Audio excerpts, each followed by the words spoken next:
प्रेम से बोलिए गौरी पुत्र गणेश की जय। भगवान भोलेनाथ माता पार्वती की जय।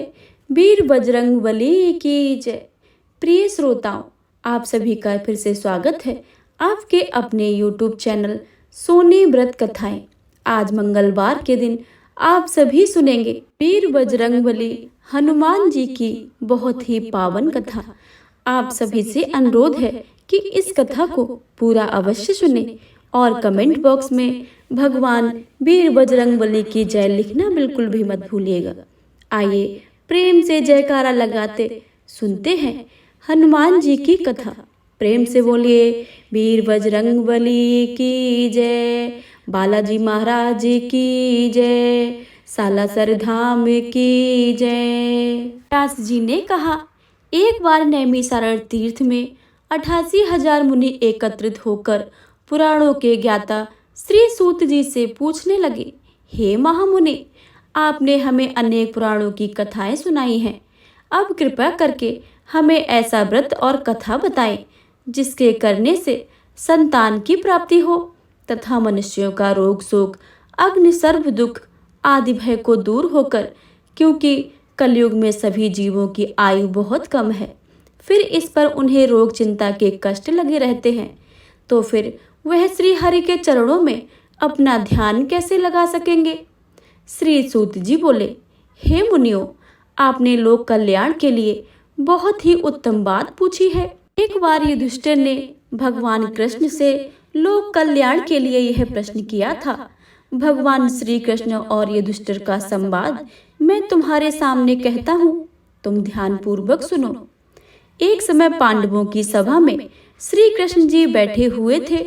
तब युधिष्ठिर ने भगवान श्री कृष्ण से प्रश्न किया, प्रभु, हे नंदन, हे गोविंद, आपने मेरे लिए अनेकों कथाएं सुनाई हैं। आज कृपया करके ऐसा व्रत या कथाएं सुनाएं जिसके करने से मनुष्य को रोग चिंता भय समाप्त हो और उसके पुत्र की प्राप्ति हो। हे प्रभु, बिना पुत्र के जीवन व्यर्थ है। पुत्र के बिना मनुष्य नरकगामी होता है। पुत्र के बिना मनुष्य पितृतृण से छुटकारा नहीं पा सकता है, न ही उसका पुत्रांग नामक नरक से उद्धार हो सकता है। अतः पुत्रदायक व्रत बतलाइए। श्री कृष्ण भगवान बोले, हे राजन, मैं एक प्राचीन इतिहास सुनाता हूँ, आप उसे ध्यान पूर्वक सुनो। कुंडलपुर नामक एक नगर था। उसमें नंदा नामक एक ब्राह्मण रहता था। भगवान की कृपा से उसके पास सब कुछ था, फिर भी वह दुखी था। इसका कारण यह था कि ब्राह्मण की स्त्री सुनंदा के कोई संतान न थी। सुनंदा पतिव्रता थी, भक्ति पूर्वक श्री हनुमान जी की आराधना करती थी। मंगलवार के दिन व्रत करके अंत में भोजन बनाकर हनुमान जी का भोग लगाने के बाद स्वयं भोजन करती थी। एक बार मंगल के दिन ब्राह्मणी गृह कार्यों की अधिकता के कारण हनुमान जी को भोग न लगा सकी, तो इस पर उसे बहुत ही दुख हुआ। उसने कुछ भी नहीं खाया और अपने मन में प्रण किया कि अब तो अगले मंगल को ही हनुमान जी का भोग लगाकर अन्न जल ग्रहण करूंगी। ब्राह्मणी सुनंदा की इस असीम भक्ति के प्रभाव से श्री हनुमान जी बहुत प्रसन्न हुए और प्रकट होकर बोले, सुनंदा, मैं तेरी भक्ति से बहुत प्रसन्न हूँ, तू उठ और वरदान मांग। सुनंदा अपने आराध्य देव की हनुमान जी को देखकर आनंद की अधिकता से विह्वल होकर हनुमान जी के चरणों में गिरकर बोली, हे प्रभु, मेरे कोई संतान नहीं है, कृपया करके मुझे संतान प्राप्ति का आशीर्वाद दें, तो आपकी अति कृपा होगी। श्री महावीर जी बोले, तेरी इच्छा पूर्ण होगी। तेरे एक कन्या पैदा होगी, उसके अष्टांग प्रतिदिन सोना दिया करेंगे। इस प्रकार कहकर श्री महावीर जी अंतर्ध्यान हो गए। ब्राह्मणी सुनंदा बहुत ही हर्षित हुई। यह समाचार उसने अपने पति से कहा। ब्रह्मदेव कन्या का वरदान सुनकर कुछ दुखी हुए, परंतु सोना मिलने की बात सुनी तो बहुत प्रसन्न हुए। विचार किया कि ऐसी कन्या के साथ मेरी निर्धनता भी समाप्त हो जाएगी।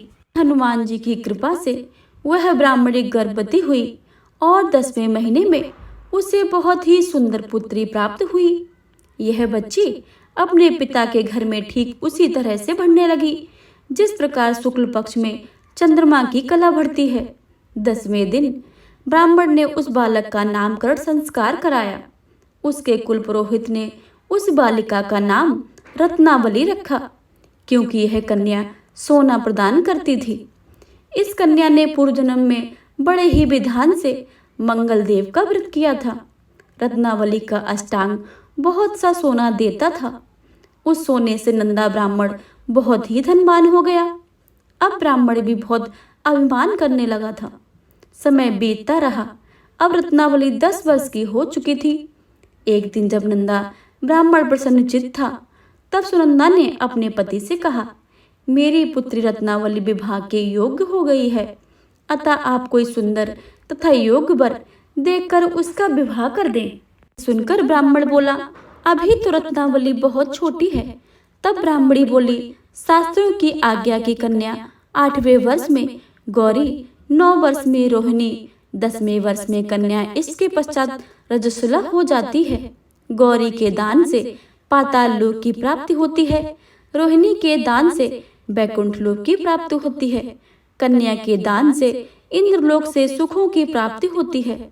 अगर हे पतिदेव रजस्वला का दान किया जाता है तो घोर नरक की प्राप्ति होती है। इस पर ब्राह्मण बोला, अभी तो रत्नावली मात्र 10 वर्ष की है और मैंने तो 16-16 वर्ष की कन्याओं की विवाह कराए हैं, अभी जल्दी क्या है। तब ब्राह्मणी सुनंदा बोली, आपको तो लोभ अधिक हो गया है। लगता है शास्त्रों में कहा गया है कि माता पिता और बड़ा भाई रजस्वला कन्या को देखते ही वह अवश्य ही नरकगामी होते हैं।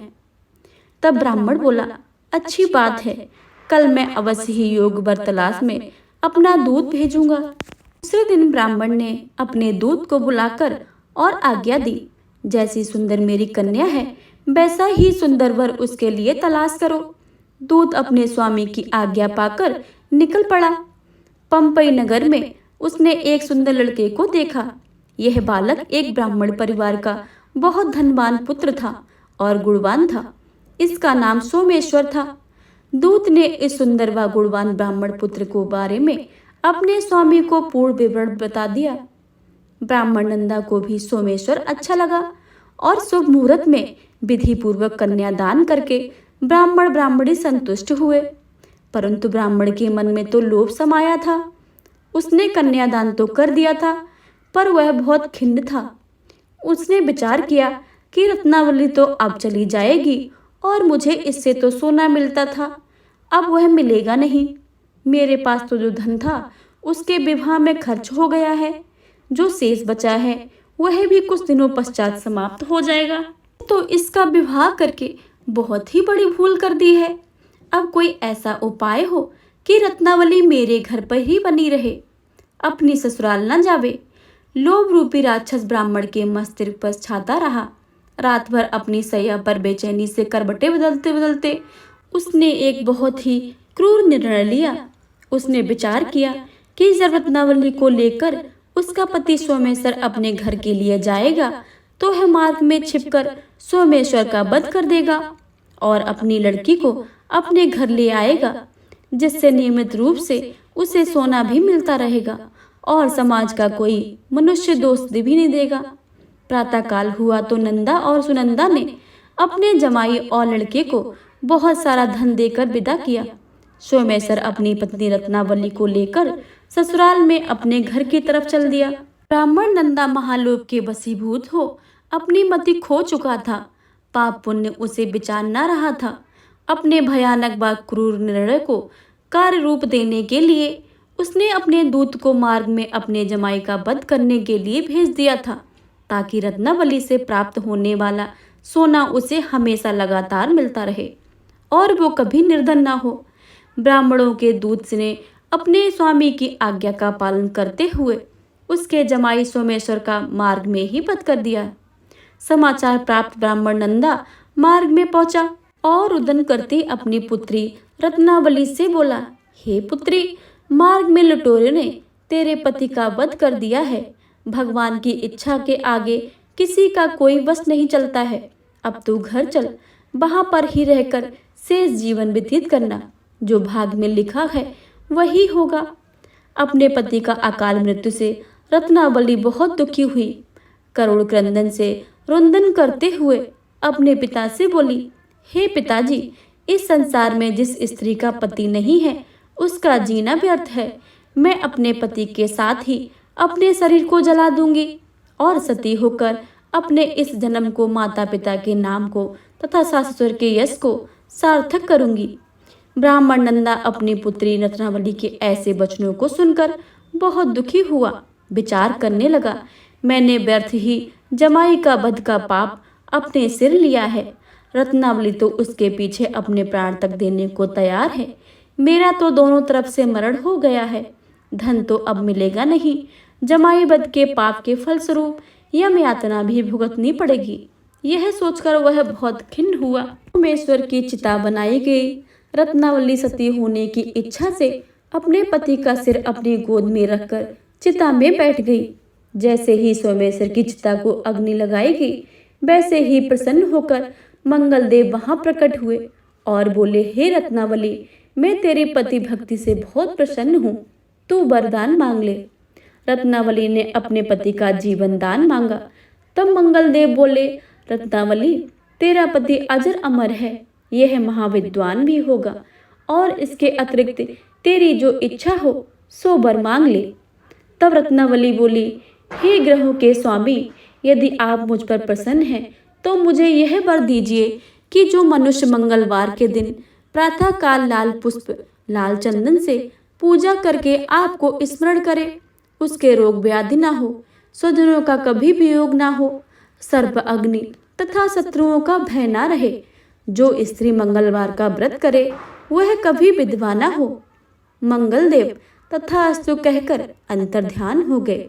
सोमेश्वर मंगलदेव की कृपा से जीवित हो उठा। रत्नावली पति को पुनः प्राप्त करके बहुत ही प्रसन्न हुई और मंगलदेव का व्रत करके प्रत्येक मंगलवार को व्रतराज और मंगलदेव की कृपा से इस लोक में सुख ऐश्वर्य को भोगते हुए अंत में अपने पति के साथ स्वर्ग लोक को गई। प्रेम से बोले, भगवान मंगलदेव की जय, भगवान वीर बजरंगबली की जय। मंगलवार की एक और कथा के अनुसार एक ब्राह्मण दंपति की कोई संतान नहीं थी, जिसके कारण पति पत्नी दुखी थे। वह ब्राह्मण हनुमान जी की पूजा हेतु वन में चला गया। वह पूजा के साथ महावीर जी से एक पुत्र की कामना प्रकट किया करता था। घर पर उसकी पत्नी मंगलवार व्रत पुत्र की प्राप्ति के लिए किया करती थी। मंगल के दिन व्रत के अंत में भोजन बनाकर हनुमान जी को भोग लगाने के बाद स्वयं भोजन ग्रहण करती थी। एक बार कोई व्रत आ गया जिसके कारण ब्राह्मणी भोजन न बना सकी। तब हनुमान जी का भोग भी नहीं लगाया। वह अपने मन में ऐसा प्रण करके सो गई कि अगले मंगलवार को हनुमान जी का भोग लगाकर अन्न ग्रहण करूंगी। वह भूखी प्यासी 6 दिन तक पड़ी रही। मंगलवार के दिन उसे मूर्छा आ गई। तब हनुमान जी उसकी लगन और निष्ठा को देखकर अति प्रसन्न हो गए। उन्होंने उसे दर्शन दिया और कहा, मैं तुमसे अति प्रसन्न हूँ। मैं तुमको एक सुंदर बालक देता हूँ जो तेरी सेवा किया करेगा। हनुमान जी मंगलवार को बाल रूप में उसको दर्शन देकर अंतर्ध्यान हो गए। सुंदर बालक पाकर ब्राह्मणी अति प्रसन्न हुई। ब्राह्मणी ने बालक का नाम मंगल रखा। कुछ समय पश्चात ब्राह्मण वन से लौटकर प्रसन्नचित्त सुंदर बालक को घर में क्रीड़ा करते देखकर वह ब्राह्मण पत्नी से बोला, यह बालक कौन है? पत्नी ने कहा, मंगलवार के व्रत से प्रसन्न होकर हनुमान जी ने दर्शन देकर मुझे यह बालक दिया है।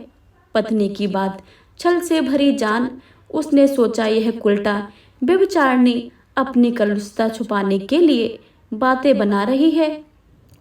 एक दिन उसका पति कुएं पर पानी भरने चला तो पत्नी ने कहा कि मंगल को भी साथ ले जाओ। वह मंगल को साथ ले चला और उसको कुएं में डालकर वापस पानी भरकर आया। तो पत्नी ने पूछा कि मंगल कहाँ है? तब मंगल मुस्कुराता हुआ घर आ गया। उसको देखकर ब्राह्मण आश्चर्यचकित हुआ। रात्रि में उसके पति से हनुमान जी ने स्वप्न में कहा, यह बालक मैंने दिया है, तुम पत्नी को उल्टा क्यों कहते हो? पति यह जानकर बहुत ही हर्षित हुआ। फिर पति पत्नी मंगलवार का व्रत कर अपने दिन को आनंद पूर्वक व्यतीत करने लगे। जो मनुष्य मंगलवार व्रत की कथा को सुनता है या पढ़ता है और नियम से व्रत करता है, उसके हनुमान जी की कृपा से सारे कष्ट दूर होकर सर्व सुख प्राप्त होते हैं। प्रेम से बोले वीर बजरंग बली की जय, हनुमान जी की जय। हे प्रिय भक्तों, अब आप श्रवण करेंगे मंगलवार की दूसरी कथा। तो प्रेम से बोलिए हनुमान जी की जय। एक समय की बात है, एक ब्राह्मण दंपति की कोई संतान नहीं थी, जिस कारण वह बेहद दुखी थे। एक समय ब्राह्मण वन में हनुमान जी की पूजा के लिए गया। वहां उसने पूजा के साथ महावीर जी से एक पुत्र की कामना की। घर पर उसकी स्त्री भी पुत्र की प्राप्ति के लिए मंगलवार का व्रत करती थी। वह मंगलवार के दिन व्रत के अंत में हनुमान जी को भोग लगाकर ही भोजन करती थी। एक बार व्रत के दिन ब्राह्मणी ने भोजन नहीं बना पाया और न ही हनुमान जी को भोग लगा सकी। उसने यह प्रण किया कि वह अगले मंगलवार को ही भगवान को भोग लगाकर ही भोजन करेगी। वह भूखी प्यासी 6 दिन तक पड़ी रही। मंगलवार के दिन वह बेहोश हो गई। हनुमान जी उसकी निष्ठा और लगन को देखकर प्रसन्न हुए। हनुमान जी ने उन्हें आशीर्वाद स्वरूप ब्राह्मणी को एक पुत्र दिया और कहा कि यह तुम्हारी बहुत ही सेवा करेगा। बालक को पाकर ब्राह्मणी अति प्रसन्न हुई। उसने बालक का नाम मंगल रखा। कुछ समय उपरांत जब ब्राह्मण घर आया तो बालक को देखकर पूछा कि यह कौन है। तब पत्नी बोली कि मंगलवार व्रत से प्रसन्न होकर हनुमान जी ने उसे यह बालक दिया है। ब्राह्मण को अपनी पत्नी की बात पर विश्वास नहीं हुआ। एक दिन मौका देखकर ब्राह्मण ने बालक को कुएं में गिरा दिया। घर पर लौटने पर ब्राह्मणी ने पूछा कि मंगल कहाँ है। तभी मंगल पीछे से मुस्कुराकर आ गया। उसे वापस देखकर ब्राह्मण आश्चर्यचकित रह गए। रात्रि को हनुमान जी ने उसे सपने में दर्शन दिए और बताया कि यह पुत्र उन्होंने दिया है। ब्राह्मण सत्य जानकर बहुत ही खुश हुआ। इसके बाद ब्राह्मण दंपति प्रत्येक मंगलवार को व्रत रखने लगे। जो मनुष्य मंगलवार को व्रत करता है, कथा को पढ़ता है और सुनता है और नियम से व्रत रखता है, उसे हनुमान जी की कृपा से सब कष्ट दूर होकर सर्व सुख प्राप्त होता है और हनुमान जी की दया का पात्र बनता है। तो प्रेम से बोलिए वीर बजरंग बली हनुमान जी की जय, सियावर रामचंद्र की जय।